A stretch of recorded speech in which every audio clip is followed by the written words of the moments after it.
As promised, it's time now for Mike on the Money. Mike Giordano, financial advisor with Williams Wealth Management, joining us. Progress on inflation. We've been feeling it, but the latest Consumer Price Index report out today indicates that prices rose by 3.5% in the last year. I think our viewers would have guessed that. They're not surprised, but markets who really watch all of this are reacting. So Mike, let's start with today's inflation report. Where did we see prices move the most? Yeah, I mean, they were kind of all over the board, but the biggest price moves were in energy, shelter costs, medical costs.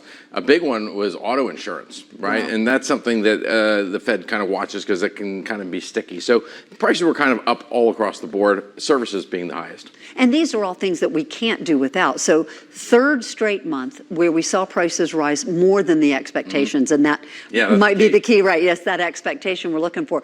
Do you expect any re-acceleration of inflation? Yeah, it's hard to tell. I mean, the inflation that we saw 2 summers ago where we got over 9% on CPI, that seems unlikely. Supply chains have gotten cleared up by now. They're more normalized. However, you know, this was the fear all along, is that if the economy is running really, really strong, are you able to really get inflation back down to 2%? Last year was unbelievable. I mean, every month it kept going down. This is what we've seen so far this year. This is probably what you should normally expect, is some bumpiness, and it's been a little bit longer lasting. So it is causing some concerns that, you know, maybe inflation isn't going to be headed down to 2% in the near term. Okay, and 2%, Jerome Powell and the Fed have said it's got to be 2% before we start reducing rates. Do they mean that?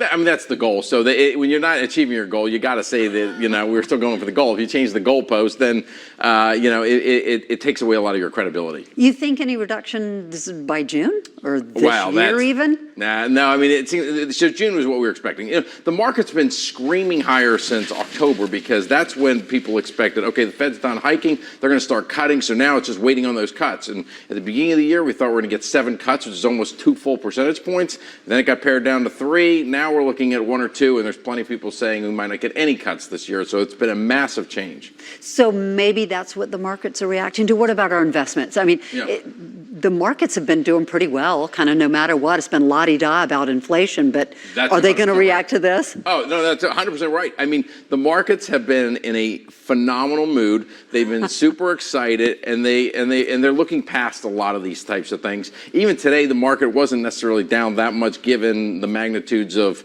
what was happening.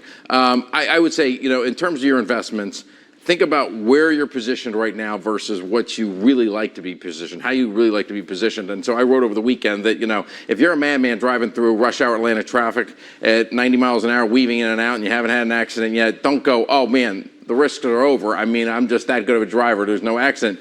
You got to really think through the fact that, like, there's still risks out there. So get yourself dialed back in as best as possible. That's the most important thing.